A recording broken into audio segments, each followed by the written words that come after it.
With James Gunn now shaping the future of DC movies and Matt Reeves releasing the sequel to Batman, a big question is, who could be the villain in the next Batman stories? Gunn is known for balancing horror, humor, and heart, while Matt Reeves is known for his focus on detective work and emphasizing realism with a grounded, gritty tone. So today let's talk about the villains who would be perfect for a James Gunn Batman film and the next Matt Reeves, the Batman sequel. Let's get into it. Like this, subscribe, like this video.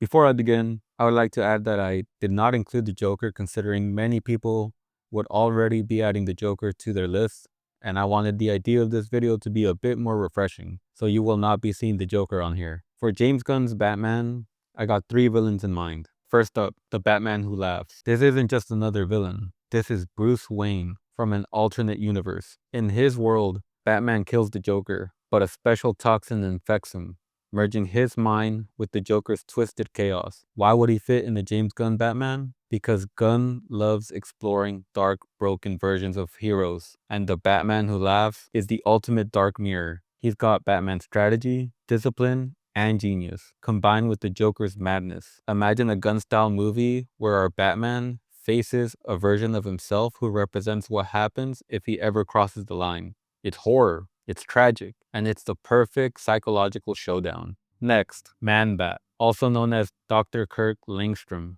He's a scientist who develops a serum to give humans the abilities of bats, but instead of becoming Gotham's protector, he mutates into a giant, monstrous bat. Why would Gunn love this? Because he thrives in creature features. Just look at the Suicide Squad and the Guardians of the Galaxy. Man-Bat brings both horror and spectacle, terrifying aerial battles across Gotham and tragic human drama as Langstrom struggles with his own monstrous nature. Gunn could balance the monster movie thrills with the emotional weight of a man who just wanted to do good, but became the very thing Batman fears becoming. And finally, Clayface, the most famous version of Basil Karlo, a failed actor who turned to experimental science to regain his career, only to become a shape-shifting monster made of living clay. He can mimic anyone, infiltrate anywhere, or transform into a towering mass of raw power. Why would Clayface be a great fit for Gunn?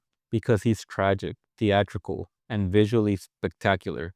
Gunn is great at taking bizarre, even grotesque characters and making them emotionally compelling. Clayface's story is about identity, obsession, and losing yourself, and that fits perfectly with Batman's themes of mask and dual lives. Plus, the action potential is insane. A Gotham where anyone could secretly be Clayface, leading to paranoia, betrayal, and jaw-dropping transformations. So which villain should James Gunn choose for his Batman story? The Batman Who Laughs would give us the dark mirror, Batman versus his own worst self. Man-Bat would deliver a horror-inspired monster movie with emotional depth, and Clayface would bring tragic spectacle and shape-shifting paranoia.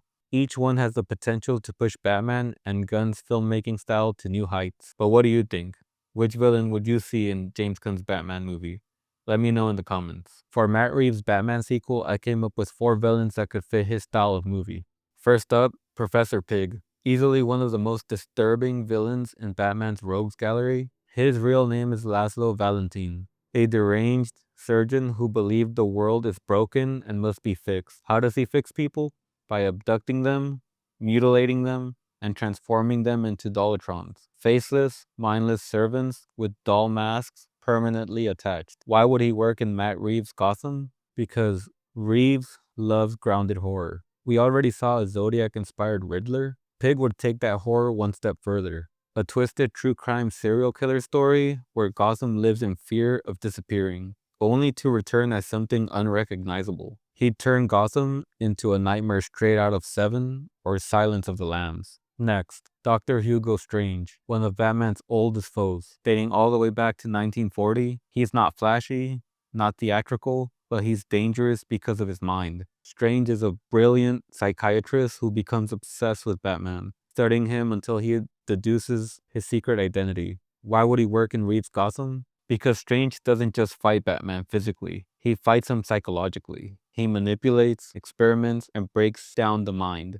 Imagine Strange as the head of Arkham Asylum, controlling criminals from the inside and even trying to expose Batman's greatest secret. Reeves already set up Gotham as a city drowning in corruption. Hugo Strange is the perfect man behind the curtain villain, someone who exploits Gotham's broken systems while testing Batman's sanity. Now let's talk about Hush. Real name, Thomas Elliot. Once Bruce Wayne's childhood friend, Elliot grows up consumed by jealousy. In the comics, he becomes Hush, a calculating villain wrapped in bandages, obsessed with destroying Bruce by tearing apart both his personal life and his alter ego as Batman. Why would Hush work in Reeves' Gotham? Because Reeves already explored Bruce's family history and Gotham's corruption. Hush ties directly into those themes. He knows Bruce, he knows Gotham's elite, and he uses that knowledge to hit Batman where it hurts the most, his identity and his legacy. It's personal, it's brutal, and it would force Bruce to confront the ghosts of his past like never before. And finally, the Court of Owls. If Gotham itself had a secret villain, this would be it. The Court is a secret society made up of Gotham's wealthiest and most powerful families. For centuries, they ruled from the shadows, using undead assassins called Talons to enforce their will. Why would they fit in Reeves' Gotham? Because the Batman was all about uncovering Gotham's corruption and hidden history. The court takes that theme to the next level. They prove that the city isn't just corrupt, it's designed that way, controlled by a cabal that's been pulling the strings since the beginning. This wouldn't just be Batman fighting one man, it'd be Batman fighting an entire conspiracy. Think Zodiac meets Eyes Wide Shut, with a dash of horror, perfect for Reeves' noir-inspired vision. So who should be the next villain in Matt Reeves' The Batman sequel? Professor Pig would bring raw horror, Hugo Strange would bring psychological warfare, Hush would bring an emotional, personal rivalry, and the Court of Owls would bring conspiracy on a massive scale. Each one of them pushes Batman to his limits in different ways, and each fits the tone of Reeves' Gotham like a glove. But what do you think? Who would you see in The Batman Part 2? Drop your pick in the comments, hit that like button, and subscribe for more comic book movie related content, as well as other stuff I do on the channel. Thank you for listening, and I'll see you on the next one.